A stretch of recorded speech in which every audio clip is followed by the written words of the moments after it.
देखे भैया, हम भरतलाल गायक, देरा चौराहा, ग्राम छिदवारी, पोस्ट कैथवारा, जिला सुल्तानपुर। भैया हमारा मोबाइल नंबर है 8052999161।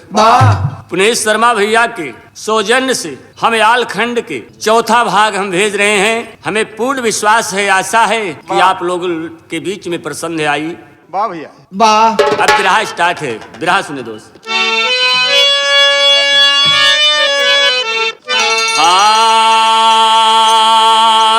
मोरे राम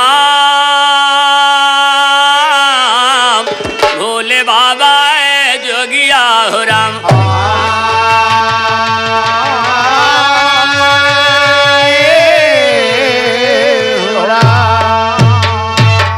कहा कि आगे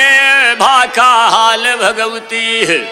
आगे भाखा हाल भगवती, मालिन फुलवा को समझौती। अरे रानी मोर यही बहनौती, लौती डर से दिखाने तुम का।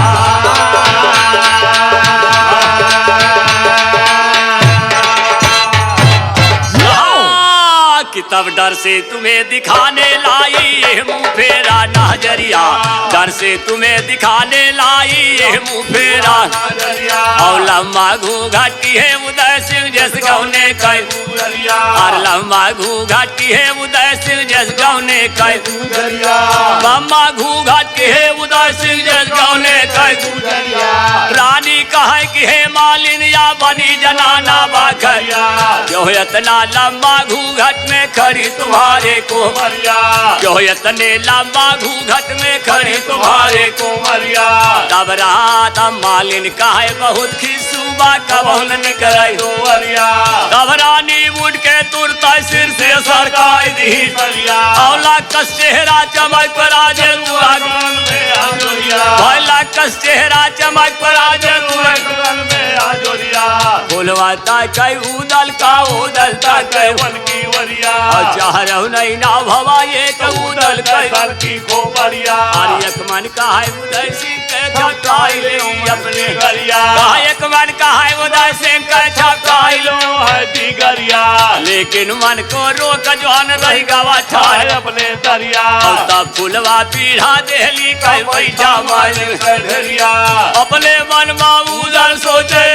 के मालिन वरिया, रानी से झूठे बैठी झूठ हो तलवारिया। दीन धर्म सब डूब जाए में कागरिया, कहवा काटी कई बाघा उदल जाई के बैठे बोलवरिया। भाई कहवा काटी कई बाघा उदल जाई के बैठे बोलवरिया। अब ऐसन दशा देख के रानी लाल लाल भय पोतरिया, ऐसन दशा देख के रानी लाल लाल भय पोतरिया। कह रानी को नाराज देख के ता बोले वाले रे, रानी को नाराज देख के ता बोले वाले रे, रानी को नाराज देख के ता बोले वाले रे। कह रानी का नाराज देख के बोले वाले रे, कहा से मजबूरी हो तो चंगावल के दुलरिया। धोनी रहा सोई गे रानी माफ कराए तकसीरिया, कह शादी वो समझ ला पर जोई मालिन हुसियरिया। हे भैया तने देखा मारे बता दी कि बहुत लजाधुरी बा। कबो ही घरे मत से बहरे बहनी ना निकल, यही के मारे लेकिन रानी साहब के सामने अपन बात बना लेते। परिचय ना ही खुलल मास्टर कि महोबा के बीर उदल हैं, लेकिन जाए के लत से घूम के बोल के रानी के मुड़वरिए। लेकिन रानी देखे मालिन होशियार, लेकिन एक थे भाव लगल मास्टर। रहा लटका में आगल कहना है भैया है, अरे क्रिया खा के हिरिया, अरे क्रिया खा के हिरिया के बाल मरिया ना, क्रिया खा के हिरिया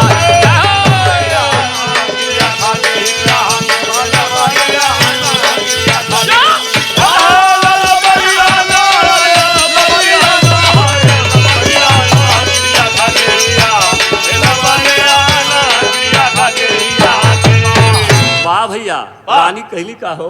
कहा खाई कसम तुरंत वो किया, अरे उदल के माल नहीं तहरिया। अरे बोझे उदल के, अरे बोझे उदल के मोहरिया से पेटरिया ना बोझे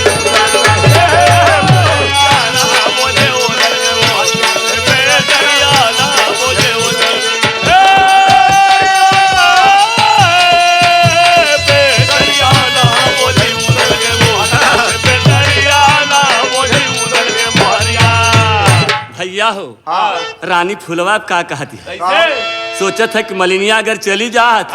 ती महोबा की रहे वाली बिटिया यही से सारा व्यवस्था सारा पोल खुल जाए हाँ मोहब्बत सारा हाल मिल जा। सारा हाल मिल जाए महोबा का वाह भैया लेकिन बहाना का लगाई वाह। कहा फुलवा मालिन का फुरमावा अरे मालिनी अब तू घर को जाना अरे इसको कलया के ले जाना भोरा हरिया माई को कलया के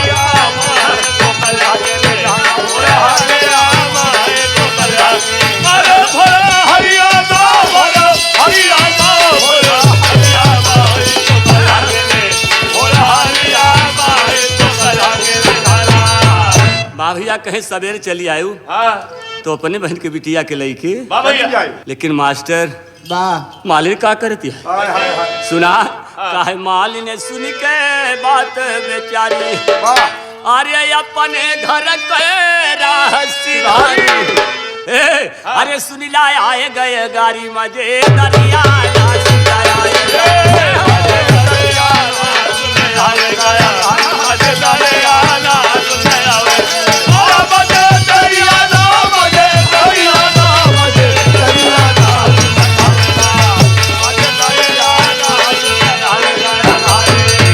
वाह भैया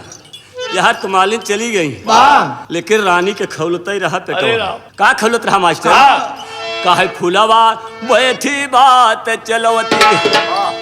अरे सुनिला मालिन कई बहनवती अरे अपने बचपन के सुनाई कुछ जिगैया ना अपने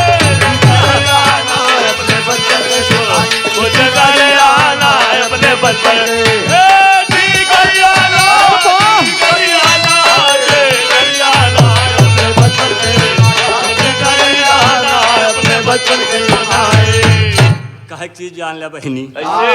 उदल सोचत है कि हम मनसेधु है और हमका बहनी कहती धाय धाय हमका बहनी कहती राजनी का कहवैया बाटी में लेकिन सुना का कहता है मास्टर काहे पूजा बचपन में हम कीना अरे लागल जेठ मास महीना अरे एक दिन बरदीना नगीना महातरिया नाये बरदीना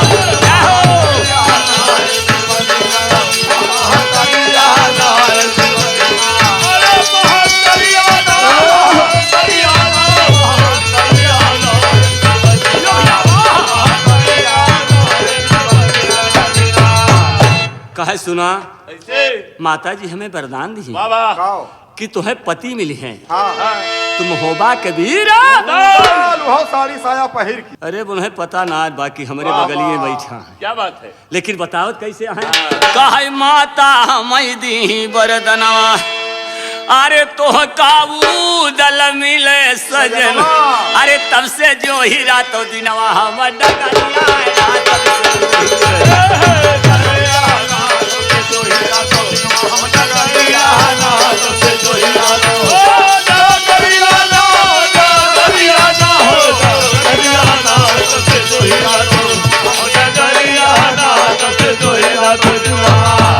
कहे तब से हम रातों दिन ही रहिया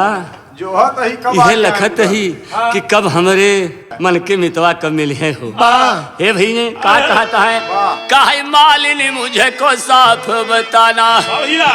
अरे कैसा है वो दल मस्ताना अरे उनके सूरत के बखाना तस्वीरिया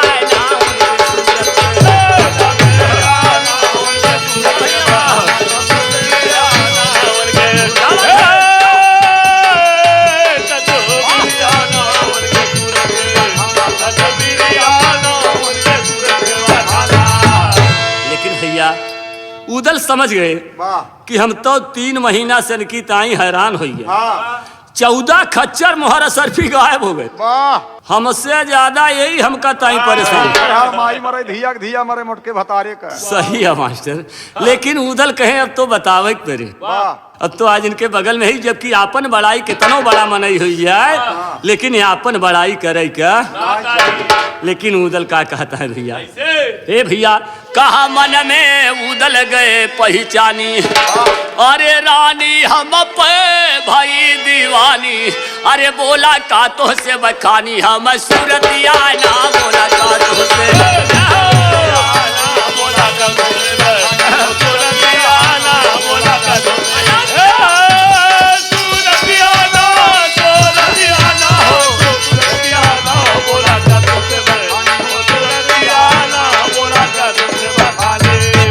कहा मर्द मोहबा कैसर तोर। हे भैया बहनी सुना कि मर्द मोहबा कैसर तोर, अरे ये सना देखनी कौन उमर, अरे एक से एक बाटे बरोर वाला करिया ना ऐसे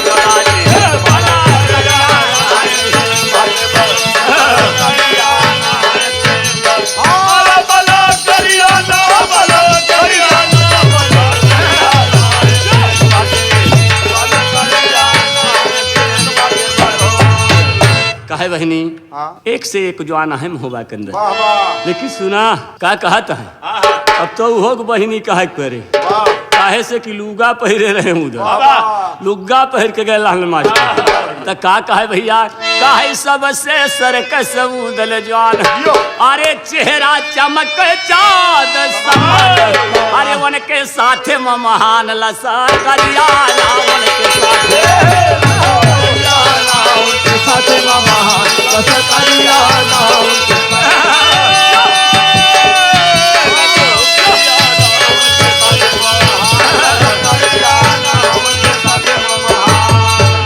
कहा सुने कहा उनका नहीं जगत में जोड़ा, अरे मुरच्चा बड़े बड़े का और जे कई जालिम ऐसन घोड़ा परा धरिया लाज के जालिम, अरे परा धरिया लाज के अरे परा धरिया ला परा धरिया ला परा धरिया लाज के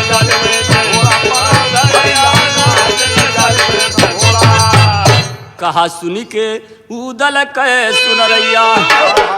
भैया हो कहा सुनी के उदल के सुनरैया,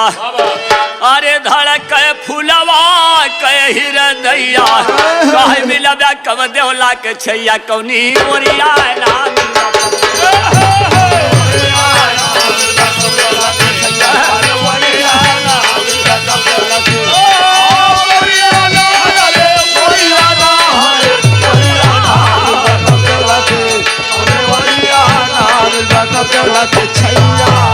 कहे कब मिलबा कहाँ मिलबा, हाँ बताया जा। अरे मालिन से पूछे थे जबकि बगलिए उधर बैठा है,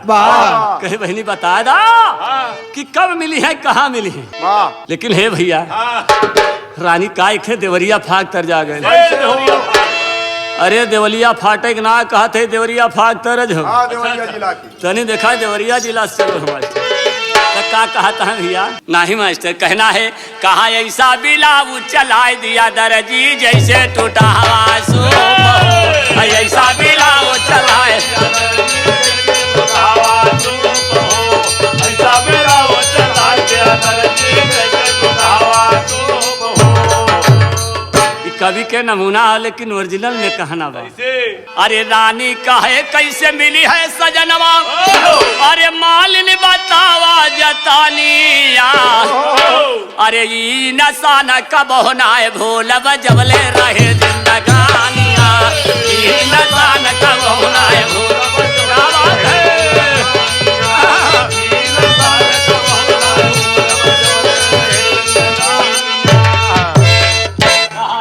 नशा न कब होना है भूलब,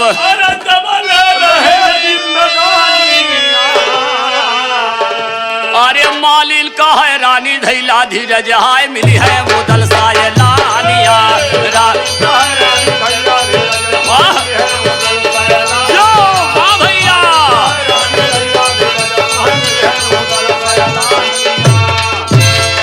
कहा घोड़ा खरीदन को काबुल गए उदल,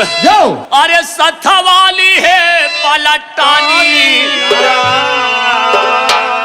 अरे तू पर सवायु बगिया में प्यारी मिली है उदल सायलानिया, तू पर सवायु बगिया में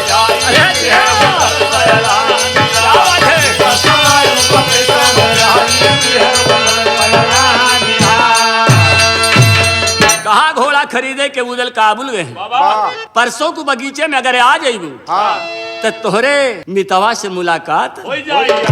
लेकिन देखें अब क्या कहत है, कैसे भाव लगल भैया। काहे न कली मलिनी आके सुनी के बचनिया ये भैया कि अरे रानी मनवा गईल बाहर यार डूबी गईल दीनावा बिचारे गोरी कि तब रानी देहली हो चिरगवाज अरे दुनाहु संहारिया से जरिया से उठा ले बाबा अरे खेले लागी पसावा पलानिया बिछा भैया खेला ताया पसावा गाना मा हो जाए माथावा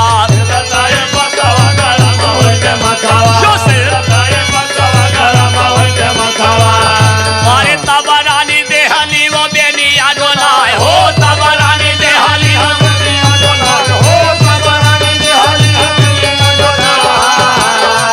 भैया लगल बयरिया पुतरिया में जबही क्या बात है जैसे काहे लगल बयरिया शरीरिया में जबही अरे उदल के अचारा बोले ला पहराए हो उदल के अचारा बोले ला पहराए हो ए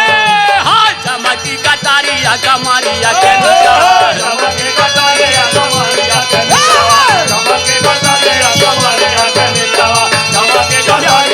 अरे चमकी कटारिया कमारिया के नीचावा अरे चमकी कटरिया कमरिया के नीचवा की तब रानी बोलली तुरंत मुस्का की तब रानी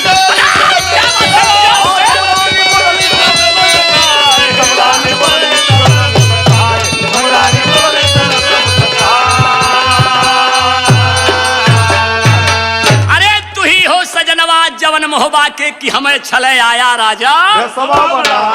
तुम ही हो मोहबा के वीर उदल। हम तो जानत रहे कि बहादुर है लेकिन हमरे लगे आयल हवा लुग्गा वाह वाह कैसे शादी हवा तनी देखा उदल एक ठे भाव में बोल भैया कहे महारानी तनी सुनी लिया। हाँ आज रानी साहब के सामने जब उदल उपस्थित भय वाह तो का कहता है मास्टर कहना है मास्टर वह तर्जमा मास्टर अरे राम सुना रनिया अरे भैया सुना रनिया तब उदल बोले मेरे दुबानिया सुना रनिया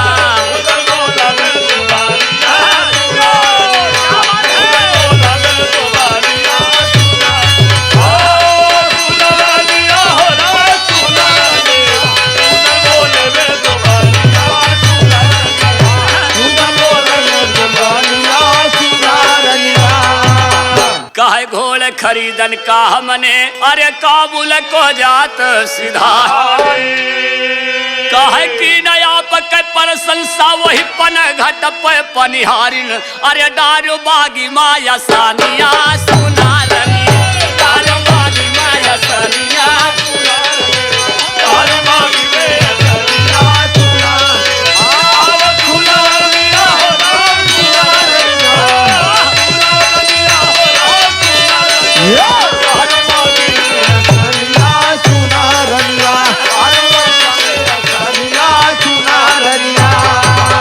कहे 14 खच्चर मोहरा सरफी अरे दीनाया गमा अरे 3 मास नरीवर में बीता अरे घूमे न भेसौ बनाई अरे पाई ना तोरो निशानिया सुना रनी पाई ना तोरो निशानिया सुना रनिया पाई ना तोरो निशानिया सुना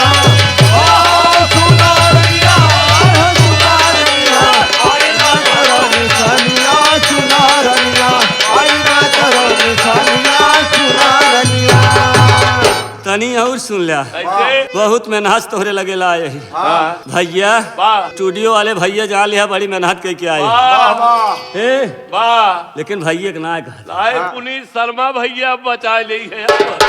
लेकिन कहना है मास्टर काहे बड़ी मुसीबत से प्यारी अरे दीदार आपस से होला अरे प्रेम पूर्व गले लगावा तन की हंसी कई बोल अरे खोला चोली कई बटानिया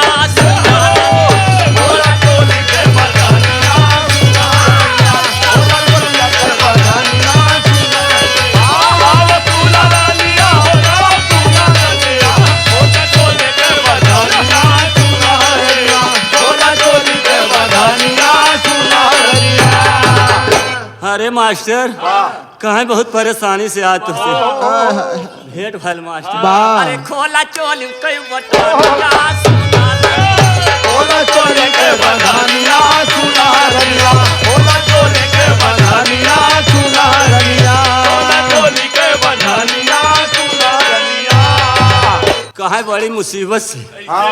यहाँ तक पहुँचन है, वाह लेकिन मास्टर रानी फुलवा का कहते वाह कहे सुना कैसे? बताओ तो ही हो भैया हो एक ठे तर्ज लाग गए कैसे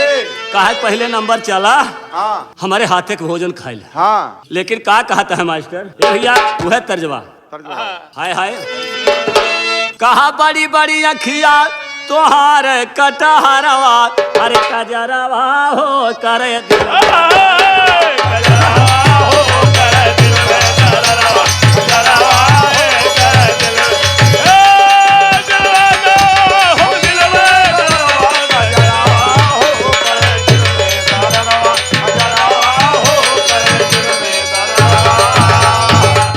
ये तो तर्ज रहा, लेकिन फर्ज सुना मास्टर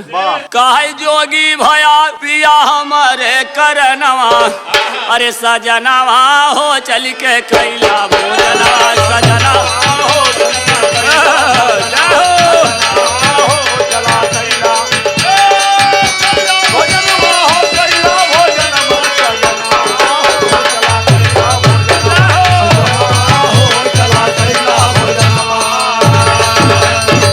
काहे सोने के थारी माँ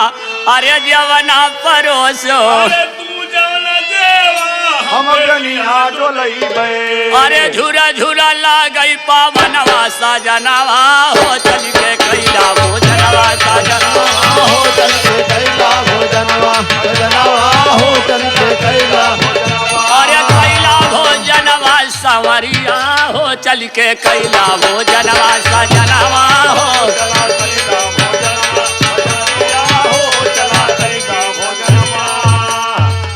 लेकिन उदल कहत हैं हाँ कि अब तोहरे हाथे के वही भोजन ना करब जब तक बियाह न कैले ए, लेकिन का कहती हैं अरे उदल कहे तू ही कुआरी कारी नवाजवा नवा हो हम ना जेबे माया नवाजवा अरे जेबे माया नवाजवा नवा हो हम ना जेबे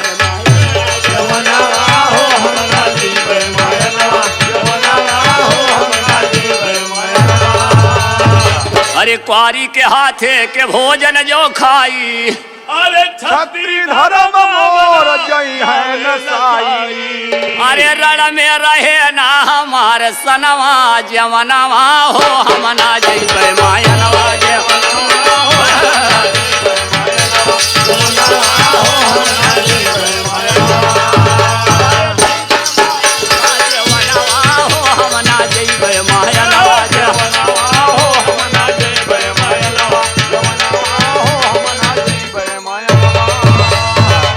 कहत है कि हम खाना न खाब हाँ कहीं, लेकिन और एक चीज जान ला का कहत है वाह काहे प्रेम सुधा अरे रसलूटा हो राजा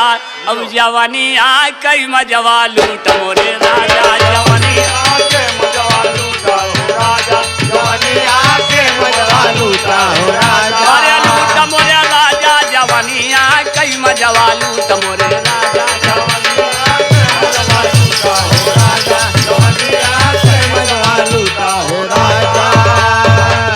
रानी एक चीज और समझावती हैं। अरे पाकल नेबुआ भलाल कलरिया और बदियरी मती कीजे समरिया अरे प्रेम सुधार रस लूटा हो राजा जवनिया के मजवा लूटा मोरे राजा जवनिया के मजवा लूटा हाँ प्रेम सहित रस भूटा हो राजा जवनिया के मजवा लूटा जवनिया के मजवा लूटा है राजा तनी पति जान एक चीज और जान ला कि सघ के सहेली सब गईली गवनवा ससुरे में जाएंगे खिलावे ललनावा अरे हमारा भाग सब फूटल हो राजा जवनिया कई मजवा लूटा मोरे राजा जवनिया कई मजवा लूटा है राजा जवनिया के मजवा लूटा अरे लूटा मोरे राजा जवनिया कई मजवा लूटा मोरे जवनिया के मजवा लूटा है राजा जवनिया के मजवा लूटा हो राजा कहे लेकिन मास्टर उदल कहता है सुन लिया पहले हम यह तरीका से तोहरे साथ प्यार न कर प्यार न करो ऐसे कहे काहे क्वारी के साथ न करी कुकर मवा नसाई जाए हो अरे हमारो छत्री धर्मवा नसाई जाए हमारो छत्री हमारा छत्री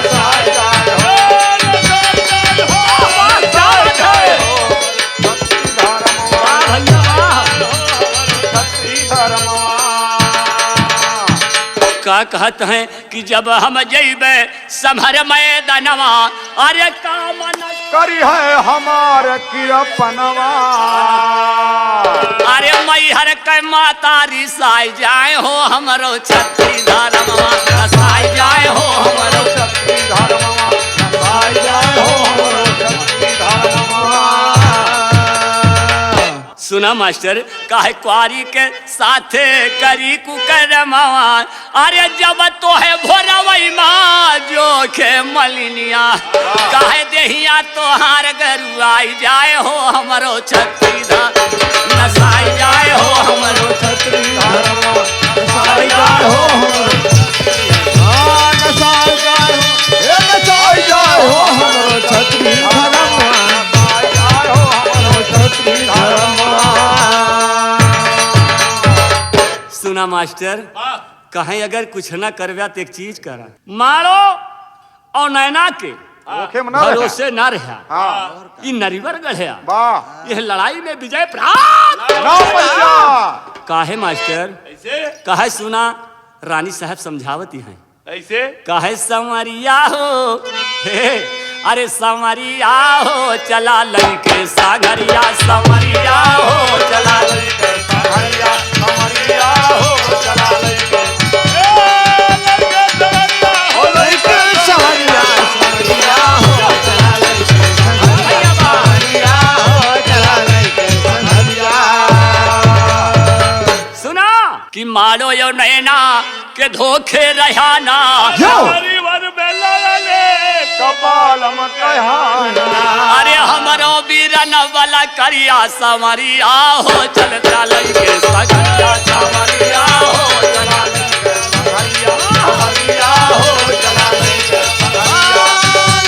सहरिया हो लेके सहरिया सहरिया हो चला लेके हरिया हो चला लेके सहरिया काहे सेल सनीचर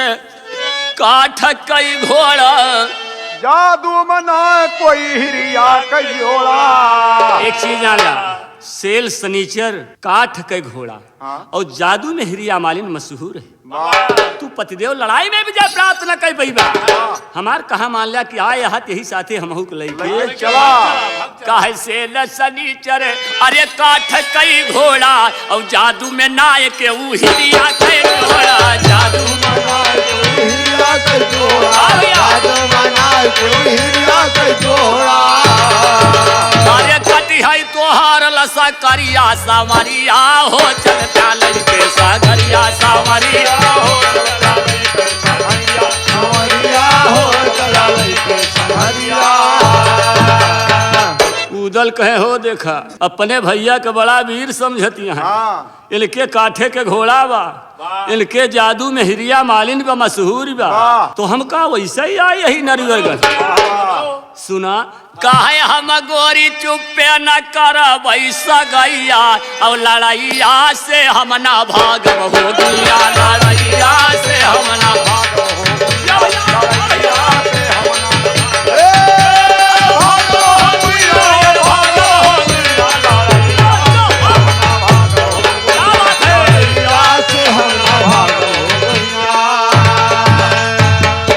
सनीचर के दिन उदल पैदाइश भय बा। हाँ। सनीचर का हम ना डराए। वाह तू बतावत यहाँ सेल सनीचर का ठीक है काहे सेल सनीचर को हम ना डरेंगे के घोड़ा से बेदुल लड़ेगा। अरे जादू में मोर भौजैया लड़ैया से हम ना भागब हो गैया, लड़ैया से हम ना भागब हो क्या बात है।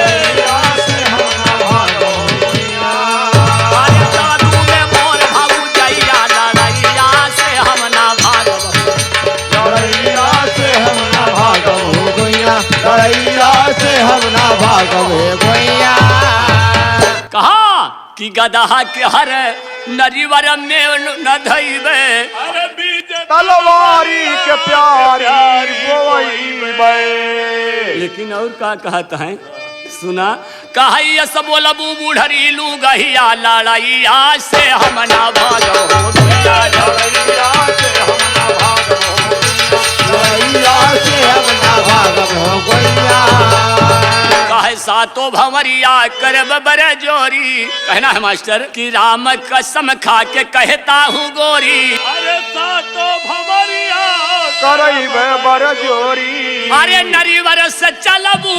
मोहबा के कहिया सब बोलबू बूढ़री लू गहिया लड़ैया से हम ना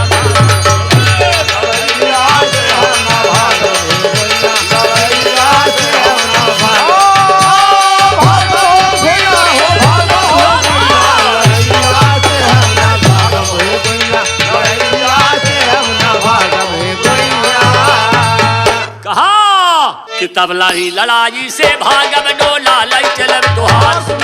नहीं लड़ाई से भागब डोला लई चलब तुहार।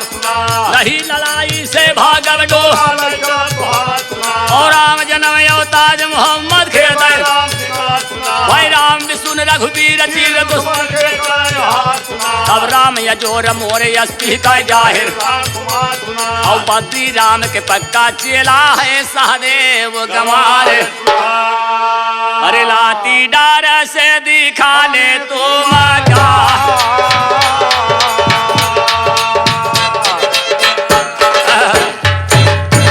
कहा कि शायर देना सही जवाब तनमा होए अगर जो ताब देखा गए न गवैया हाब। राम चूता रे माला गया ना के